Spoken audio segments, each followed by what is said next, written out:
Music ক্লাবৰ মাননীয় সভাপতি ডাঙৰীয়া, উপসভাপতি ৰমেন হাজৰিকা ডাঙৰীয়া, সম্পাদক মৃদুল সন্দিকৈ প্ৰমুখ্যে বিষয়ববীয়াসকল আৰু বিশেষভাৱে ইতিমধ্যে আপোনাসকলৰ আগত সম্বৰ্ধনা জনোৱা চিনাকি কৰি দিয়া ময়ো আজি চিনাকি হৈছোঁ। আপোনাসকলে চিত্ৰকলা কৰ্মশালাৰ মুখ্য বা প্ৰধান প্ৰশিক্ষক নিৰুপম কোঁৱৰ ডাঙৰীয়া, সহযোগী ভাইটি সোণোৱাল আমাৰ প্ৰশিক্ষক প্ৰমুখ্যে প্ৰশিক্ষণ গ্ৰহণ কৰা, কৰ্মশালাত অংশগ্ৰহণ কৰা, চিত্ৰকলাৰ লগত জড়িত হৈ থকা, আৰ্টৰ বিষয়ে বিশেষ ধাউতি থকা সেই কণ কণ শিল্পীসকল আৰু মাননীয় অভিভাৱকসকল আৰু কৰ্মকৰ্তা। ইতিমধ্যে কৰ্মশালা বুলি ক'লে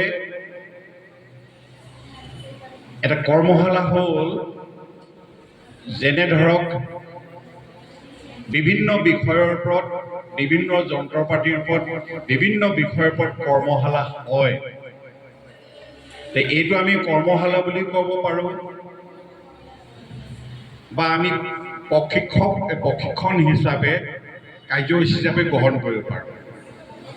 এই যে চিত্ৰকলা, এই চিত্ৰকলাৰ যিটো প্ৰশিক্ষণ, এই চিত্ৰকলাৰ জৰিয়তে আমাৰ আৰ্ট কৰা, এই চিত্ৰকলাৰ লগত জড়িত থকা কণ কণ শিশুসকলক, ছাত্ৰ ছাত্ৰীসকলক ভৱিষ্যতে এই চিত্ৰকলাৰ লগত বিশেষভাৱে জড়িত কৰিবৰ কাৰণে ইয়াৰ প্ৰকৃত চিত্ৰকলাৰ লক্ষ্য উদ্দেশ্য, ইয়াৰ তাৎপৰ্য, এইটো আৰ্ট কৰাৰ যিটো পদ্ধতি, সেইটো সেই কৰ্মশালাৰ জৰিয়তে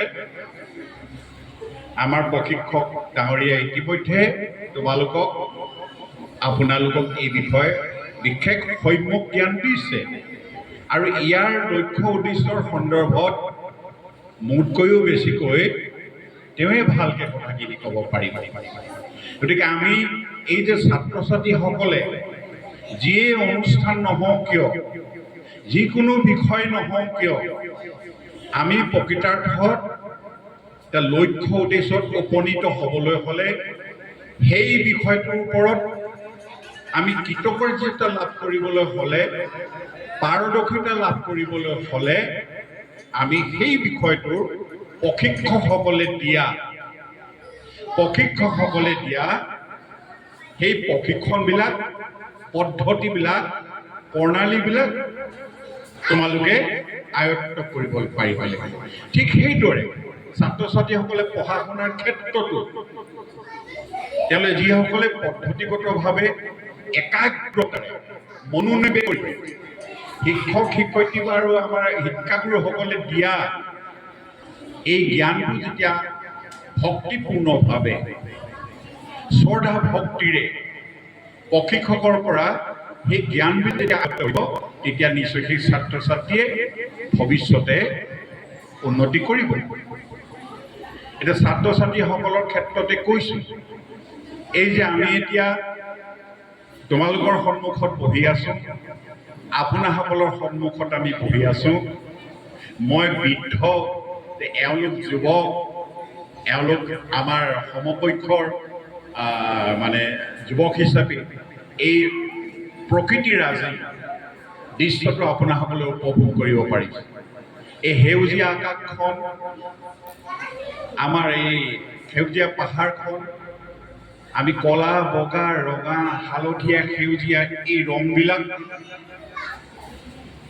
আমি আমাৰ ভগৱানে দিয়া দিব্য শক্তিৰ জৰিয়তে আমি চিনি পাইছোঁ বা দেখিছোঁ, অনুধাৱন কৰিব পাৰিম। কিন্তু এইটো যিটো শিক্ষা, যিটো জ্ঞান, যিটো প্ৰশিক্ষণ, এইটো শিক্ষাগুৰুসকলৰ অবিহনে সম্ভৱ নহয়। সেইকাৰণে আমাৰ শিক্ষাৰ যিটো জ্ঞান, এই জ্ঞানটো আমাক শিক্ষাগুৰুসকলে আমাৰ শিক্ষকসকলে আমাক দিছে। গতিকে যিদিনাখনেই আমাক পিতৃ মাতৃৰে স্কুললৈ নি পঢ়াশালীলৈ নি শিক্ষাগুৰুৰ ওচৰত শিক্ষকৰ ওচৰত যিদিনাখনেই পেঞ্চিলডাল হাতত ধৰুৱাই আমাক ক আখৰটো বৰ্ডত লিখি দিছিল, সেইদিনাখনেই ছাত্ৰ ছাত্ৰীসকলে শিক্ষাৰ জ্ঞানটো আয়ত্ত কৰিব পাৰে।